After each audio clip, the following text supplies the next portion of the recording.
This is Jennifer Palamas from Charlotte, North Carolina, and this is Barbecue Central. Let's go! We'll do it live. Okay. Do it live! I'll write it and we'll do it live! So to get that perfect barbecue, you use wood. Are you sure it's safe? Whatever. We put the lighter fluid on, strike the match, and... Oh! Should we call the fire department? That might be a good idea.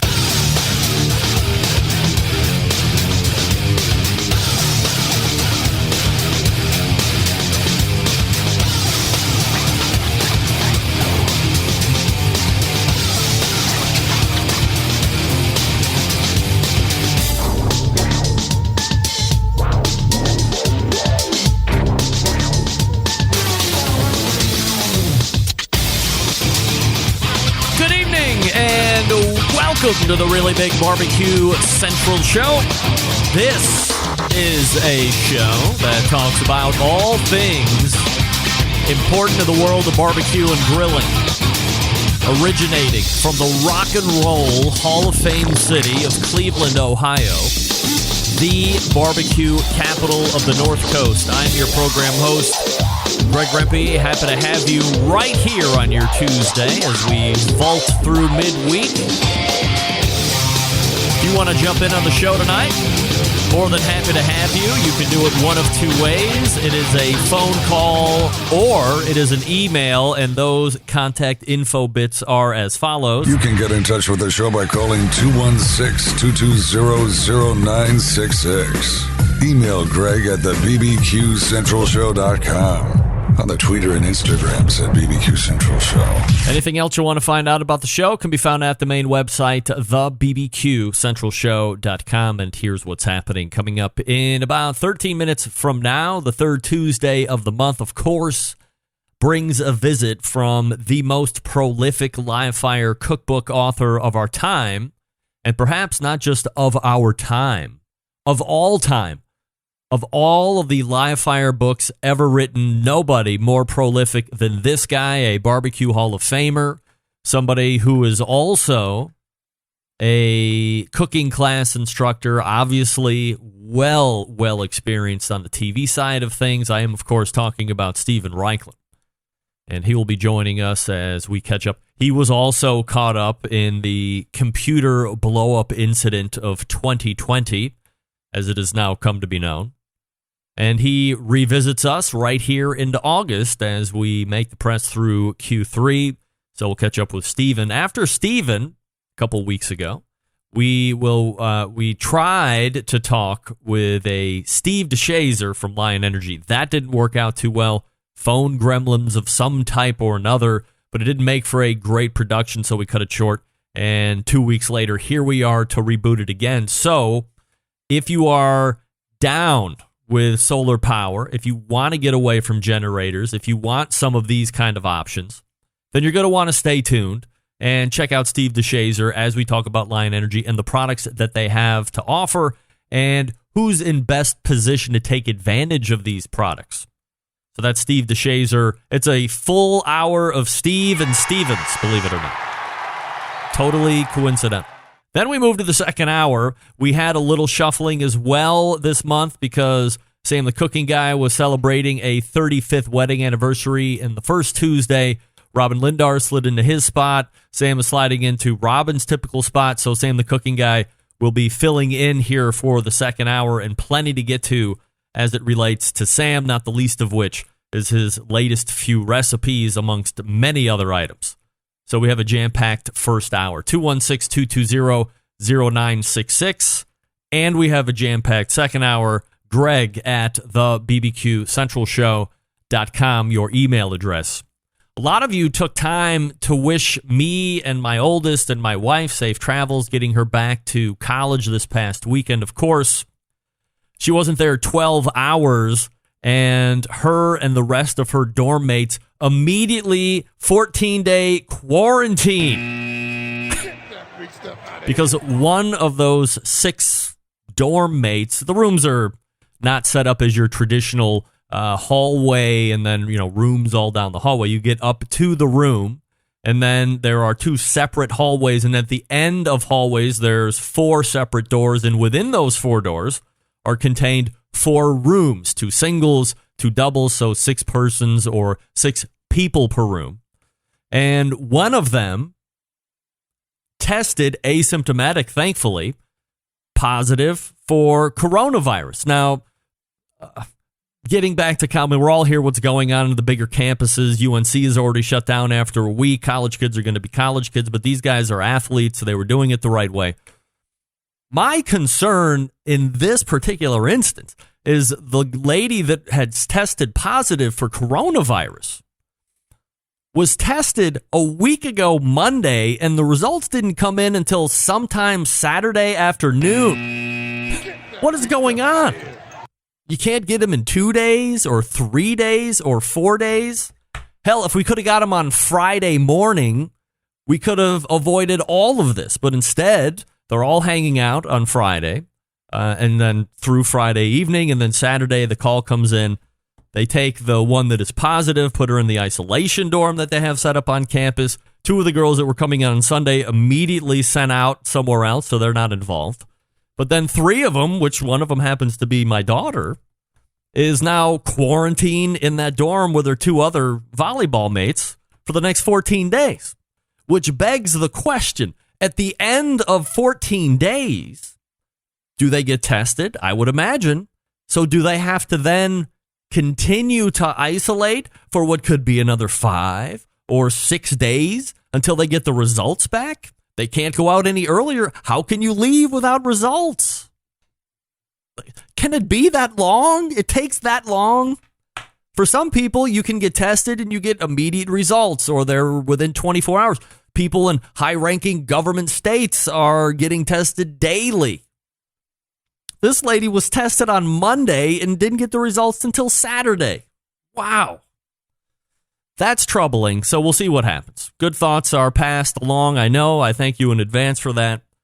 So that's how our weekend looked this past weekend. Now, getting back to the show last week, and specifically Meathead not covering his grills, and this is why the show was great. Meathead and I get into an argument over him not covering his grills last week. If you missed the show, you didn't get the podcast yet, here's a sampling of how that sounded. I've had one for years. Never had an issue with rust. Where do you keep it's it? Just outdoors in Chicago. Not covered? Uncovered. Completely. I don't cover what the anything. hell? I'm coming to get that thing. You're an abuser. Any of my smokers. You're an abuser. Any of my grills. How dare you? I just am too effing lazy. Plus, they should be able to take it. They should be able to take it. Plus, too lazy. It takes 1 second. When I'm done cooking, my grill is hot. Yeah. I'm not going to stand there and wait for it to cool off and put You don't have to. You got dishes to do. You got pie to eat. How long do you think that thing is going to stay hot? You think it's going to stay hot for an hour? It's not an offset cooker that's going to stay hot for hours. I've already passed out. Oh, my God. Meathead, if you're going to invest, how much is this cooker for the retail? $3,000. You're not going to take 5 minutes to put on a cover from the Elements? I mean, come on. I have left my Mac 2-star uncovered. I don't even have a cover for it. Wow. For 7 years now, not a spot of rust on it. Can you believe this guy, Meathead? Unbelievable. $3,000 pellet cooker and roundly rebuffs the notion that he should have a grill cover on that grill. $3,000. I mean, if you have a collector's edition car, I see these people that have large amounts of coin. They got a Ferrari in the garage. They got Porsche 911. I mean, that's my dream car, the 1985 Porsche 911. All black, gold rims, whale tail, T-tops. If I ever get my hands on that car and it's going to spend even 1 second in the garage, you're damn right I'm going to cover that car. Thusly, it should go without saying that I cover all of my grills. Do I put all of my grills inside? No. I tell manufacturers if they get in touch with me, I live in Cleveland. We go through seasons. Most of those seasons are winter, and they are harsh and wet and snowy and windy and icy. So you better send me a cover, otherwise it's just going to sit out there because I want to give it real life test. I want to be able to give positive negative feedback where it's warranted, where I live. Now, some of you people are snowbirds, and it's always nice no matter where you are, in the north or the south, or you live in San Diego or wherever the hell it is that you live, that the weather is always great, and maybe you don't necessarily have to worry about. But if you live in Chicago like Meathead, I would please don't listen to Meathead. And I'm going to get Stephen Reichlen's take on this when we come back from the first break. But I'm a full believer in covering. I mean, don't give me the excuse that you're too big or you're too effing lazy. If you're too lazy, then you don't spend $3,000 on the grill. Take the whole 30 seconds after you're done eating to go cover the grill. It will thank you for it by the way it runs. As I had mentioned, Stephen Raichlen will be coming up here directly. But I'll talk to you quickly about the BBQ Guru, longest running sponsor of the show. Always believing that outdoor cooking can be fun, because it can be fun and easy with the BBQ Guru automatic pit temperature control devices, of course. They also sell a ceramic style cooker. It probably comes with a cover. It also has a built-in power draft fan, so if you're already a fan of the BBQ Guru, if you already own a control device from the BBQ Guru, then all you have to do is hook up this controller to the power draft fan that's built into the monolith, and you're off and running. If you want to upgrade the tech, they have 2 different and new controllers for you to choose, the DynaQ, the UltraQ. DynaQ taking over for the Party Q, which was the easiest point of entry from a cost standpoint. Didn't do a lot of things, but was really like the cruise control for your pit. Now, if you want a little bit more tech, UltraQ is where you want to go. Loaded with features, incredibly intuitive, easy to hook up. Go to bbqguru.com and check out everything that they have there.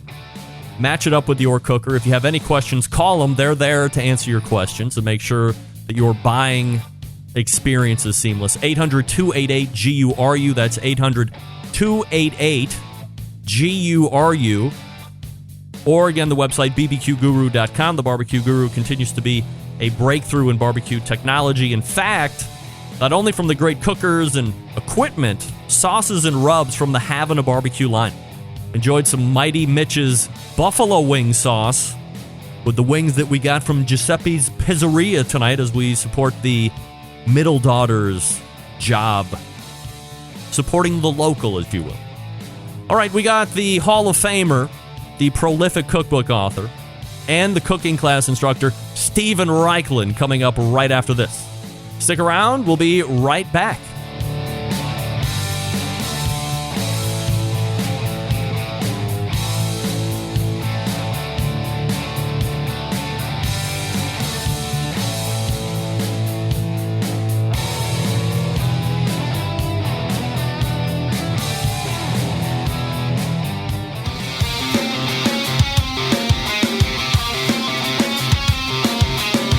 Broadcasting live from the BBQ Central Show studios in Cleveland, Ohio. You're listening to the BBQ Central Show. Once again, here's your host, Greg Rempe. All right, welcome back. This portion of the show being brought to you by Butcher's Barbecue, makers of award-winning injections, marinades, rubs, seasonings, barbecue sauces, and grilling oils. All Butcher Barbecue products tested on the competition circuit, as well as backyards worldwide. Be the pitmaster of your neighborhood and visit butcherbbq.com to stock up right now. Always trust your butcher. It is the third Tuesday of the month, and you know what that means. Barbecue University class instructor, TV show host, creator of a number of TV shows, and you can find them right here on the third Tuesday of the month. We welcome back Stephen Raichlen. Hey, Stephen, how are you? Good, Greg. How are you? I am fabulous. Appreciate you making time. I'm sorry we missed you last month, but you were part of the computer apocalypse of 2020. We had made the move. We took time to unpack the house and get it livable and make it seem like it was our new house. And then I got into the basement, started putting the studio together, fired everything, hooked everything in, fired the computer up, and literally it all went up in smoke, and there you go. So we had to wait until August to get you back on. But I appreciate you hanging with me. Let me ask you. Okay, well, always fun. Yep. Let me ask you. I was lambasting verbally, Meathead, not covering grills. Are you a grill coverer believer, or are you al fresco grillo? Well, I cover my grills when I go away. But at the end of every night, no, because I'm using my grills every day. And, I just had my Performer fired up doing some lamb ribs. It's still hot. But, if I go away this weekend, of course, I'll cover it. So when it's cooled off this evening, after you get done with this interview, let's assume that it's cooled off. You won't throw the lid back on it and then a cover, or is it just because of where you're at? Well, no, the lid goes on it, of course. I won't put a plastic cover on it, if I'm going to use it tomorrow, but I will this weekend, if I go away. All right. Stephen Raichlen joining us here on the show. A few months ago, Stephen, we were talking about your journey with the A5 Wagyu brisket bacon. And within those minutes, we were also talking about the term bacon and beef and where it's used and how it's used. You had used the word etymology of bacon. Any other further knowledge of where bacon was derived and or first seen / used? Well, it's very interesting, actually. I did do some research. Our word comes from French, and the French word comes from what's called the Proto-German language Bako, that's B-A-K-O, with a horizontal accent over it, which meant about 1,000 years ago in the language that ultimately gave us German, the back or the buttocks. So the idea was that bacon, at least back then, came from the back or the buttocks. Of course, today that would be more like Canadian bacon, not belly bacon, but there we go. So I did just email my assistant, Nancy, who, of course, lives in Cleveland. Yep. Nancy Lowski, if you're listening, hi, that we should do a blog on food etymologies, barbecue etymologies in particular, and bacon in specifically. So stay tuned for that. Within that research, Stephen, did it specifically call out that hog or pig was in reference, or did it not say one thing or the other about that? Primarily pig. There was also one reference to beef. All right. So now we have closed that interestingly, yes, interestingly with brisket, that comes from the same etymological root as breast. And at one point in the English language, so your brisket was your breast or your chest. Okay, that's where brisket comes from. At one point, the term was also used to refer to a horse and the chest of a horse. So. But I don't think we're going to eat horse meat brisket anytime soon. However, if you happen to be in the south of Italy, they love horse meat. Went to a town where virtually every grill place served only horse, very sweet meat, gives you the willies or the whitneys as it is. But there you go. I mean, we seem to be the only. This is really taken an incredible turn, and I would like to say, for full transparency, this is not a road that I mysteriously led you down or anything like that. You've brought it up all on your own. Of course, the movement or the grassroots movement of horse meat for the Barbecue Central show is now going on for 3 years or 4 years now. Whereas you look back through the meat eating of our country's history, I think it was maybe 1975 was the last time you really saw and or heard about people eating horse meat or having access to it. Obviously, it has since become incredibly illegal. The government has stopped subsidizing any of the horse meat processing plants, making it financially impossible for anybody to do this. Do you think there would ever be a time, Stephen, in 10 years or 100 years from now that the horse will make the magical leap back over the fence with all of the other animals and leave the cat and the dog alone? Yeah, I don't see it. I think we have too much emotional involvement with horses to make that happen. When I was a student in Paris, they had a horse meat butcher on virtually every street, and you could recognize him as sort of a golden plastic horse's head over the shop window. And that's how popular horse meat was back then. It has virtually disappeared from France. But in the south of Italy, people still eat it. People still love it. Is there a best way of preparation that you've had? I mean, I don't assume you've eaten it a lot, but you've probably dabbled in it. Well, there was one night when I left my wife at the hotel, and I went out on a barbecue crawl, and I probably ate at a dozen different places and probably had 20 different preparations, thinly sliced because it's very lean, so you want to cook it quickly. A couple of interesting roulades would be rolled around, peppers and cheese, and quickly grilled. It's great. I'm not, I wouldn't put it in a cookbook, and I'd never try and sell it here because I just don't think that's going to happen. No, and you would, of course, go to jail because it's highly illegal. Is it a irony taste? I know you've mentioned the term sweet. Like, what is that really akin to? Yeah. If you ever had, remember I talked about Korean brisket, how they freeze it and slice it paper thin and direct grill it? Yes. So you taste the brisket, not the smoke, not the spice, all that other stuff. At any rate, it's that meat has a sweetness, and the horse meat is like that. It's not beefy, it's not ferrous, it's not irony, it's not minerally. It's kind of more mild and sweet. Anyway, enough on horse meat. Stephen Raichlen, you're trying to get off this horse meat subject immediately, so I will relent here. No, we got a lot to talk about. I could go on. All right, so we originally started with bacon. Well, let's talk about pork. How underappreciated, in your opinion, is pork loin and also pork tenderloin? I find that especially pork tenderloin is way underrated, potentially one of the most underrated things that you can live fire cook. And also pork tenderloin.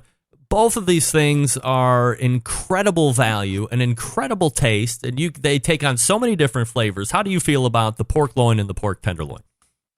Well, for me, they're like the blank canvas on which the artist paints his culinary colors. And, when we did the blog, I was thinking about all the preparations I've done over the years for the show and in the books. And, we butterfly it open. So one version you put garlic and sage and rosemary and salt and pepper and fennel seed, and that becomes a porchetta pork loin. In another version, I spread it with mustard, piled it with brown sugar, and doused it with bourbon, wrapped it in bacon, and that was another version. In Project Fire, I made a pork loin Reuben, where I butterflied the pork loin open, and then filled it with corned beef and sauerkraut and Swiss cheese and mustard, tied it up again, wrapped it in bacon, and grilled it. It's incredibly, incredibly versatile. One thing you cannot do with it, though, you cannot smoke it, shred it, and make pulled pork out of it. It's just way too lean. From a cost perspective, too, I mean, these are one of the value cuts that are out there. Great value. Yeah, great value. Absolutely.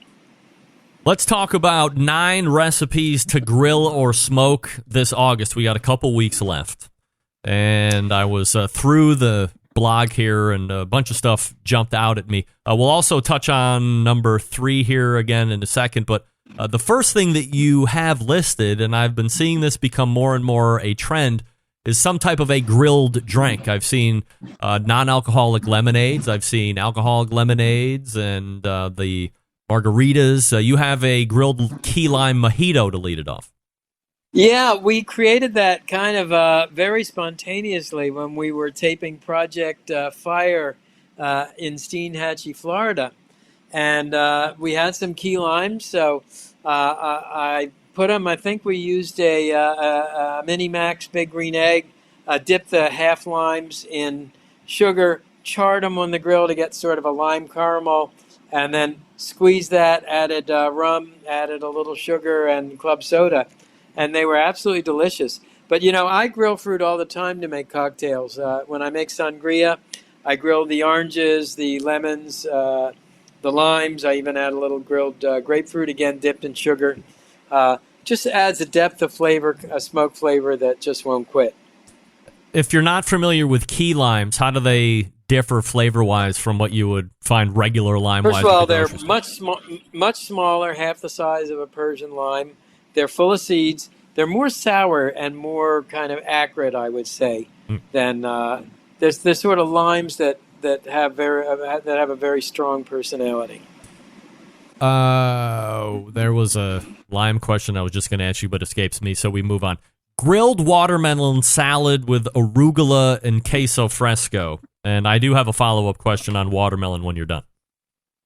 I'm happy to give it to you. Also, I want to save time. I want to just tell you that we are going to be heading up to Baltimore, for me up, for everybody else down, to Baltimore first week of September to shoot Project Fire TV Season 2. Now, some of you may remember that we were all set to tape in San Antonio, and then a little virus called COVID came, and that shut us down, but we're heading to Baltimore. That's my hometown where I grew up, so I'm really excited about it. And I planned 2 whole menus, 2 whole shows built around the foods I grew up on. Is there going to be a pit beef recipe in there? There's going to be a pit beef recipe, of course. There's going to be a grilled soft shell crab. I'm actually going to smoke and grill crab cakes, Maryland crab cakes. And we're even going to do a Maryland steam crab on a wood fire. So pretty excited about that. Let me regale you with a story. The first time I fell in love with Stephen Raichlen was on PBS at the BBQ, and you did a Baltimore pit beef sandwich, and you had the real... the root, the real horseradish root mayo and the pit beef and the right bun, and I was like, you know what, this guy knows something. I'm going to start watching him from. I mean, that was forever ago, and now you're showing up on my show once a month. I mean, it's been an incredible crescendo for me. But that pit beef has always stuck with me as being a seminal dish of Baltimore. Aside from the crab, is there a more signature dish than that? Well, let's see. When I was growing up, we used to have something called rockfish, which was actually a sort of black bass, and I'll be doing that on a salt slab. We had, let's see, there's a famous cookie. You know what? I don't want to spill the whole beans, but let's just say I've got 2 shows worth, and I have a really cool twist on the pit beef sandwich. So taping in September, and we'll be airing in April. All right. From a taping standpoint, does this look and feel a little bit different given the current environment? Way different. We're, in effect, going to be in a bubble. Once we all get on the campus, we're taping on a 140-acre retreat area called Pearlstone. And once we are there, nobody comes in, nobody goes out. We actually have a new member of the crew. We have a COVID officer whose sole job is to keep everybody safe and socially distanced. All right, so let's get back to these smoke or grill items in August. And the one I was talking about was the grilled watermelon salad with arugula and queso fresco. Yeah, so watermelon, it's been part of barbecue, American barbecue for hundreds of years as a dessert. But the idea of cutting it and grilling it is relatively new. Mm-hmm. I like to think of it as a fruit steak because it's red, right? You can cut it into slices that look like steak. It holds up on a high. I always do a high sear on it. You give it a little smoke flavor, and then the way the salad works. So you've got the sweet of the watermelon, the smoke of the grill, the queso fresco is a little salty, and the arugula is peppery. So it's a very refreshing, very complex salad that plays pinball on your taste buds. And you're taking the rind off the watermelon, and I would imagine this is like pretty thick cuts? Yeah, they got to be 2 fingers thick anyway. And they hold up just fine. What, a couple minutes on each side kind of a thing, or what? Yeah, it's a quick grill. Actually, you want to speak about watermelon and barbecue. So I have a story in the New York Times coming out in a couple weeks on vegetable charcuterie. Now, I know I have to kind of make the sign of the cross whenever I mention anything vegetarian or vegan on this show, but it's a dish that comes from a restaurant called Ducks. Wait, come to me. Will Horowitz is the chef, and he took a watermelon, cut the rind off, cured it like a ham, smoked it like a ham. Duck's Eatery, it's called, and you look at this thing, and it looks exactly like a ham, except it's made with a watermelon. So I write about that in this story, too. Stephen Raichlen joining us here on the show. Hatch chili rellenos. Yes, Hatch chilies are in season now. You can find them at melissas.com. Hatch chili, it's an incredibly rich, peppery flavored New Mexican chili. So cut them in half lengthwise. I do my rellenos with black beans, grated cheese, a little cumin, a little sauteed onion. And then I smoke roast the chili rellenos instead of deep frying them. Not only are they great tasting, but they're healthy. So one of the other things that really gained popularity, has probably been 3 or 4 years ago, at least as I keep my finger on the pulse, is elote, or the grilled Mexican street corn.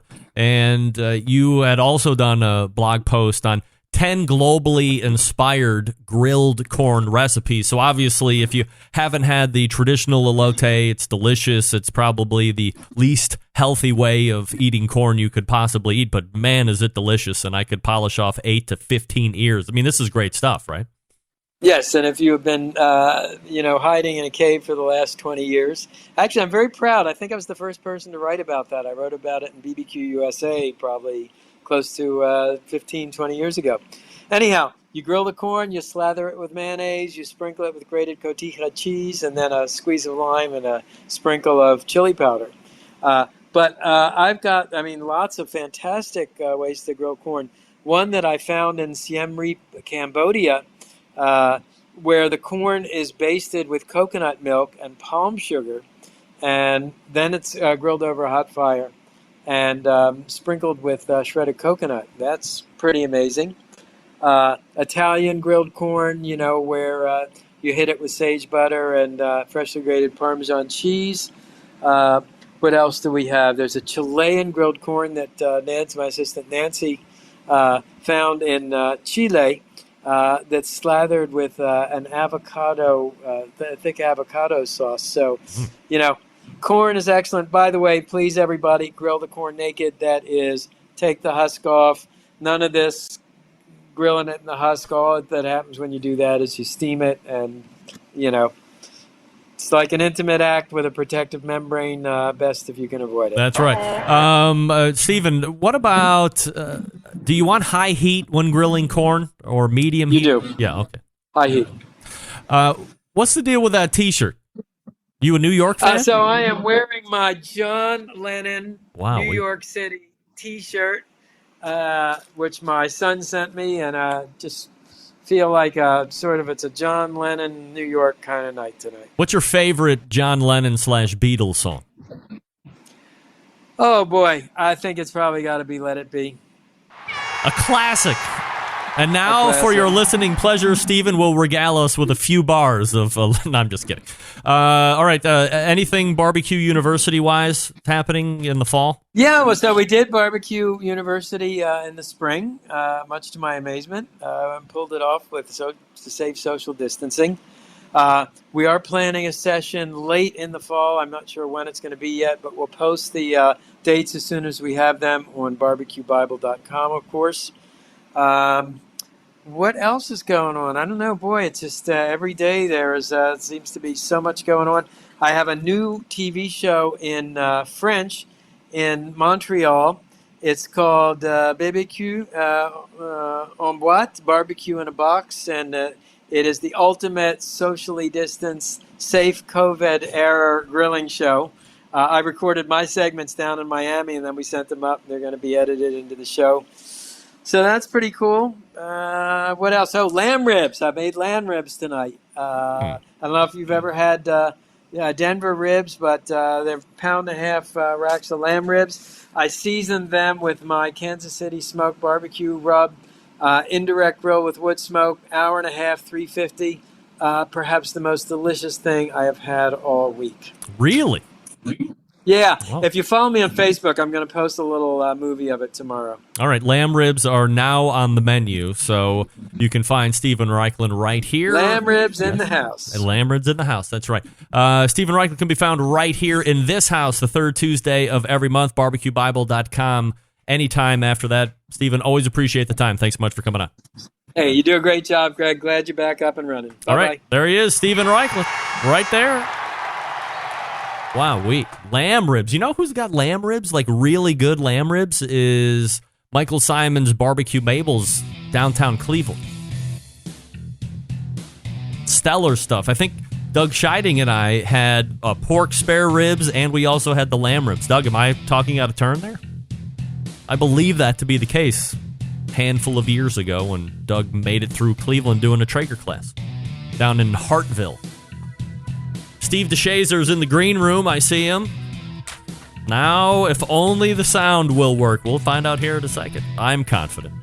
Let me talk to you quickly about Pits and Spits. Since 1983, Pits and Spits has been handcrafting smokers and grills in Houston, Texas. In that time, Pits and Spits established itself as one of the premier brands in high-quality offset smokers and recently pellet cookers. Pits and Spits setting itself apart by using heavy 7 and 10-gauge steel in every cooker, fully welded construction that you can feel when you use the unit, the 304 stainless steel roll-top lid and front shelf on every single cooker. So why does that matter? Well, by using higher quality materials, Pits and Spits smokers reach and maintain temperatures, allowing you to worry more about the meat than the heat. And providing a fully welded smoker, you don't have to worry about grease or smoke leaking out of the barrel or that grill rattling apart as you move it through the backyard. And by using 304 stainless, you're getting an heirloom quality product you'll be able to pass down to your kids. Now, where some companies focus on being a low-cost provider, Pits and Spits focusing on craftsmanship and using quality materials. Are there cheaper ways to make this stuff? Yes, but they don't like tack welds, cheap stainless, electronics that you can't trust.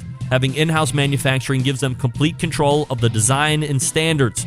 Not something you're going to find in stuff that's brought in from overseas. Their steel suppliers supply material to be used in some of the harshest environments around, so you know they're going to perform in any condition, no matter where you're at in the country. And their controllers made right here in the USA. They have unimpeded transparency into their programming. Bottom line, Pits and Spits has a dealer network across the country. If there isn't one close to you, call them at the shop. 844-650-6250. That's 844-650-6250. Whether you're a backyard grill master looking to cook steaks for the family or a competition team cooking 50 racks of ribs, Pits and Spits has a product for you. Check them out online, pitsandspits.com, all spelled out, or see their pits in the wild across social media at their handle Pits and Spits.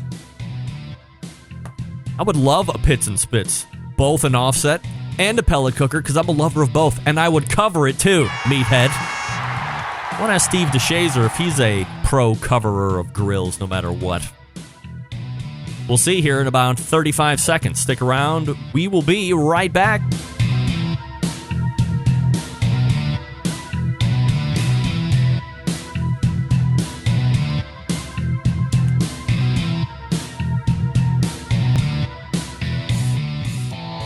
Howard Stern, Jim Rome, Dan Patrick, and Greg Rempe. The Mountain Rushmore of talk show entertainment. Now, let's get back to the Barbecue Central Show. And this portion of the show being brought to you by CookinPellets.com, your number one source for quality wood pellets for all of your pellet-driven cookers. Visit CookinPellets.com for more information or to purchase. You can also buy from a little website coming up. May or may not make it. We'll see how time goes. Amazon.com. You can buy it right there as well. Your choice. Download the app as you see fit. It's free. 2 weeks ago on the phone, Gremlins wreaked havoc, and we didn't get to have the conversation with Lie Energy that I was hoping to produce for you, the loyal Centralites. This week, we reboot, and thanks to the Anthony Lujan from the Pitmasters podcast, I bring back the Director of Technology at Lion Energy, Steve Deshazer, to show and to talk solar energy and how it could benefit you, the backyard cook, as well as you, the competition cook. And we're doing it from the Pitmaster podcast in the great city of Utah. So we race to the hotline and welcome back Steve Deshazer. Steve, how are you, pal? Great, Greg. Thanks for having me back. Guess what? Audio's great. No doubt. Yes. Awesome. Anthony and I only tested for 17 hours yesterday to make sure that the audio was good. So let's go ahead and run it right back from the beginning. A little background on you personally, professionally, and then we'll build into the Lion Energy stuff. Sure. So my background is in electrical engineering. That was my degree. Huge barbecue enthusiast, of course. That doesn't hurt. I've been at Lion Energy now for 7 years, and about the last 4 as the director of technology. And we make portable power. Power storage is really what we're all about.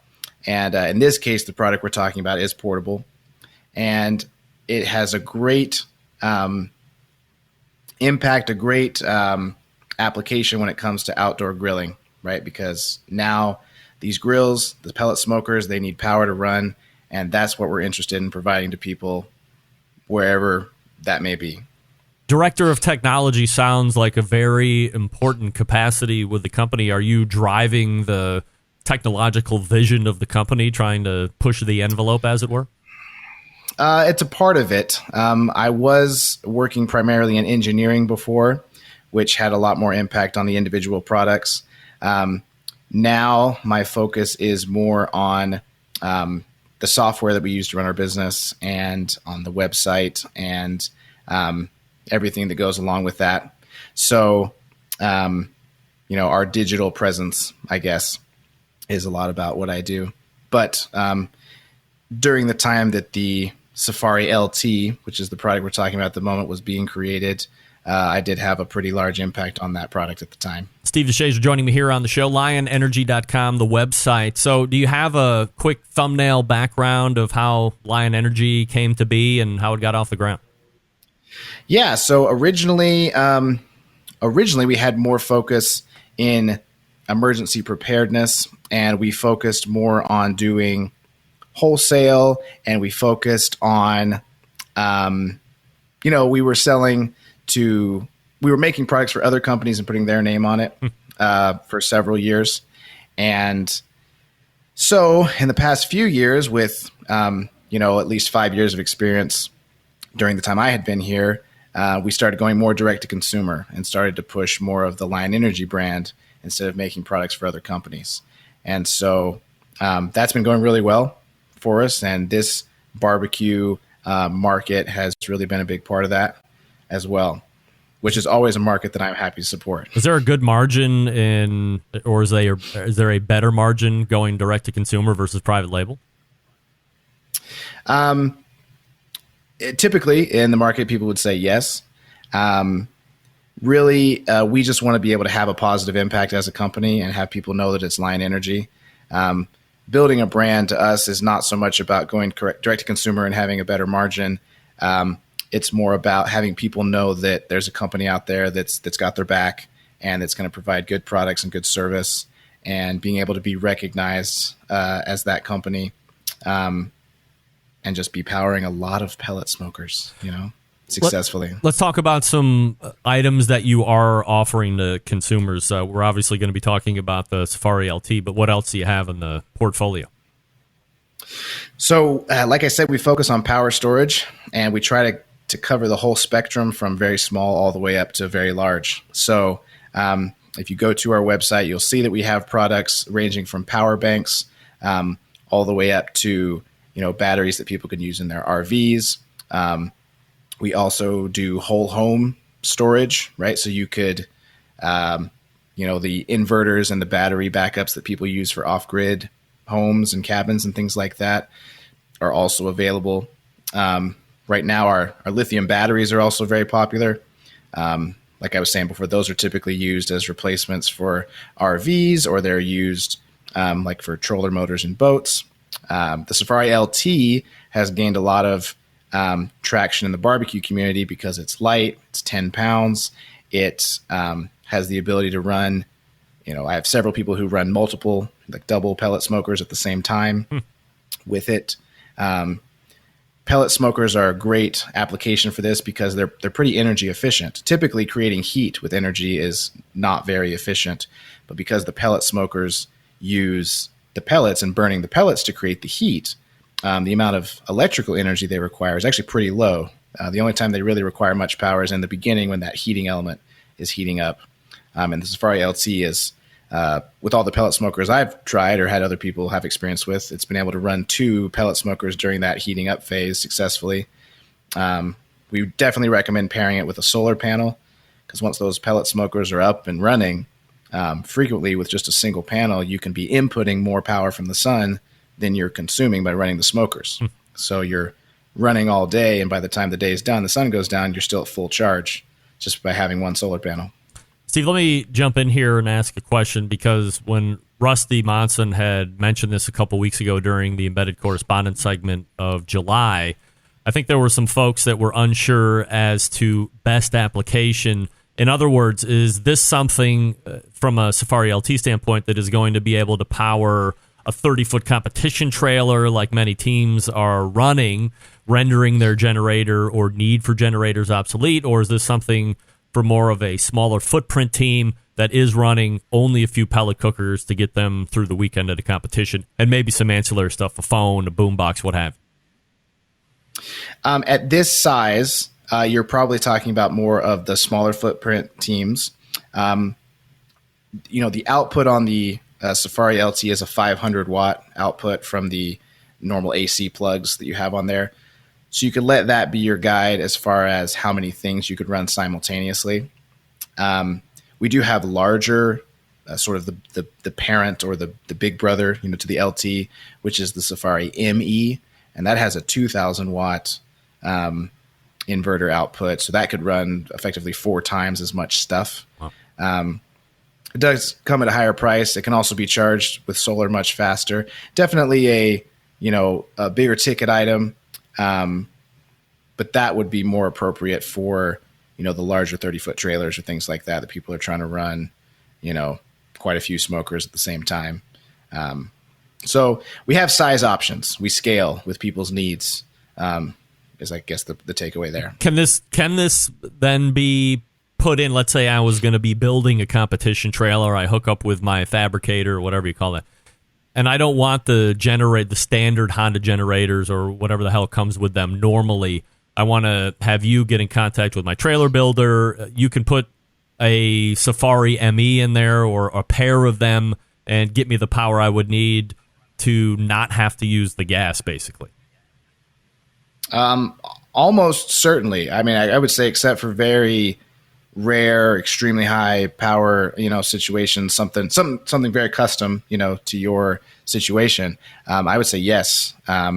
There's definitely a solution that we could make to help people avoid having to use the Honda generator. And worst case scenario, if you already have a Honda generator, these units can be recharged by plugging into the output of one of those Honda generators very quickly. So you could probably plug into a Honda generator in 30, 40 minutes, get half the battery charge back into your Safari ME, and then you wouldn't be running that loud, noisy, smelly generator all day. You could run it for, during a break, where, something like that.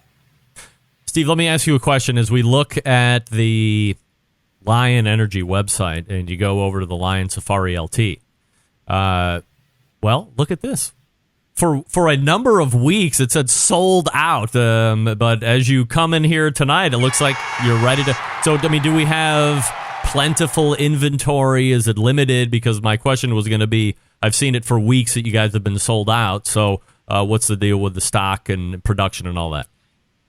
Yeah, due in no small part, I will point out, to the barbecue community and a pretty strong reaction. Right, definitely hats off. Sure. We were actually sold out due to a sort of an unexpected spike in demand. And so we do have some that are back in. We've done various things with paying extra for rushing production and shipping and things like that to try to get product back in stock as soon as possible. But you can place an order for those on our website at this moment. We have a note there about extended ship times. It might take up to 7 days to ship. I expect to be able to even remove that within the next week and go back to the normal, 24-hour turnaround ship times that we're used to providing for our customers. Only online, or are there pull-throughs at some other retail locations if possible? So we do have we do business with people like Costco, with Walmart. So we do have a listing on our website where you can find local Walmarts that do. So under company and then under dealers, you can find local dealers based on what state you're in. So you'll see in Alabama, there's 3 different stores that carry our product. And so they might have something in stock. A lot of our dealers are also very RV focused. So those tend to mostly carry our lithium batteries, and not something like the Safari LT. But Walmart does carry LTs. And so you might be able to find something there as well. Every once in a while, we do promotions with Costco.com, like online. And sometimes during those promotions, the LT will be available. It is not currently. But we also do in Costco, like the Costco road shows. And so if you are lucky to catch Lion Energy representatives at your local Costco on a weekend, then they will most likely have LTs available as well. All right, so you get the LT. What are you recommending to pair solar panel wise to make you most efficient? Well, so we sell 100-watt, 12-volt solar panels, and one of those can really make all the difference. You'll max out the solar charging input with 2 of those. So a lot of the pro barbecue guys have ended up with 2 panels because they are. It's very important to them, that they don't run out of power, even if it's a little bit cloudy or something like that outside. On any kind of normal sunny day, 1 panel is going to be able to offset the power of 1 smoker pretty dependably. I would say very dependably. So having 2 panels to offset the power or output of 2 smokers, what I would say would also be a good idea. With the Safari ME, the bigger unit that we talked about before for some of your larger teams, that can take up to, on perfect sun, 6 panels would max it out. With a little bit less than perfect sun, up to 8 panels, could max it out. So, but a similar idea there. You could get 1 panel. I'd maybe even say like 3 panels for every 2 smokers, something like that. 1 panel is a bit more than 1 smoker needs.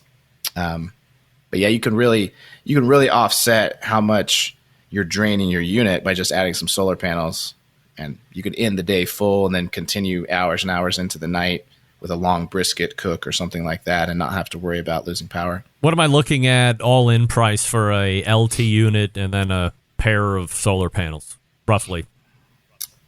Good question. The LT is $585 on our website, as you were showing before. Yep. We do have some kits that are available under the packages tab on our website. If you go under packages, there's like an off-grid camping package, which is pretty cool. We also have an LT Ultimate kit, which I believe is right around $1,000, which will include 2 panels as well as the LT unit. So that would be all in. So you're around $1,000. Right, for the LT plus the 2 panels. Yep. All right. So from a cost efficiency standpoint, or comparable to, I don't know what a Honda generator, that seems to be like the real popular one because they're supposed to be very quiet. I would imagine the Safari much less quiet than even the quietest Honda generator because there's no motor to be run. So, and then you're not relying on gas and all this other stuff. But so $1,000. How does that compare to a comparable gas power generator? Pretty decent. Yeah, especially like you were saying for some of anyone that's just a backyard enthusiast or even smaller teams that are doing 1 or 2 smokers. Those Honda generators are almost always overkill. They're almost always providing way more than you would need in that case, and that makes them really fuel inefficient too, because you're running a very small power output, but you're burning the same amount of gas as if you were running a huge output. So it doesn't make a lot of sense. With these battery-based units, you're only using whatever you're using. You're only using as much as you need in that moment. And with solar, you can even offset that. So I would say it makes total sense. And as you've pointed out, it's extremely quiet. There's no gases. There's no smell associated with it. I mean, if you want to think about how loud it's going to get, imagine like the fan in a computer. That's about as loud as that unit's going to get. So I think it's a no-brainer. The people that I've worked with that do barbecuing have said only good things, right? They've really enjoyed having it. So Steve, I think their words could stand for it. That's right. Steve Deshazer joining me here on the show, and he is the Director of Technology over at Lion Energy. LionEnergy.com is the website. And for the competitors, you're probably looking at the Safari LT, which are now in stock. So check it out, Steve. Glad we could link back up again, and really appreciate all the insight for the company and what you're up to. Thanks so much for doing it. Thank you very much, Greg. Thanks for having me. There he is. Steve Deshazer from Lion Energy. And now I want to know, who's down? Who's going to get on the solar bandwagon? Who wants to get all of this stuff? I kind of do. I like new stuff. I like to be semi-green, all that. Fred Sanford, Greg, can I get a hello in Toledo, Ohio? Hello, Toledo! Home of Tony Paco's Pickles. My favorite. Anyway, aside from Rusty and V, if anybody else has experience with the Lion Energy product, please write to me and let me know your experience. What's worse than when you're at a barbecue competition and you run out of power or the power goes out? That's not good. This potentially puts you in a driver's seat position. Great stuff. And again, with 2 panels and the bank or whatever the hell you call it, about $1,000. It's in the packages, said around $1,000. I don't know if there's shipping in that or not, but at least $1,000 for the whole kit and caboodle, 2 panels and the LT. Pretty neat. I'm pretty geeked on it. So's Marty Rich. He's in. By the way, thanks for watching, Marty. Let me talk to you quickly about Green Mountain Grills as we talk about pellet cookers. Grab that Lion Energy and then plug in your Green Mountain Grill. Of course, if you follow me on the social medias, you know I finally put together the Prime Daniel Boone over the weekend. The great news is this. Oh my goodness.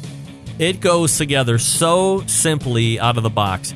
Even when you miss the very first directional part about keeping it in the box to put on the legs, you can still do it on its side. I did it. And it only cost me like 10 extra minutes.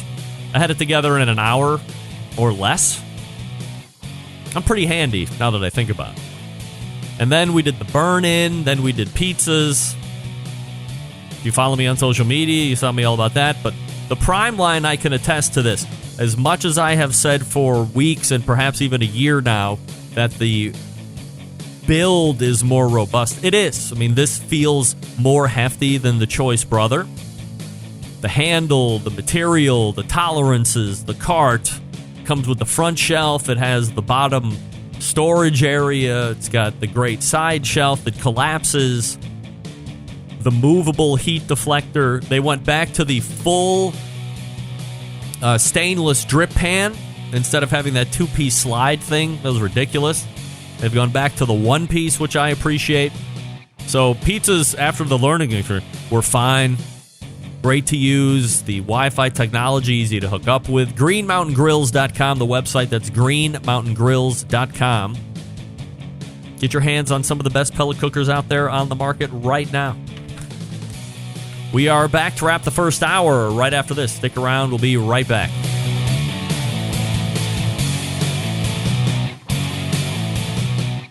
Continuing to produce incredibly mediocre content in an exceptionally professional way. You're listening and watching the BBQ Central Show.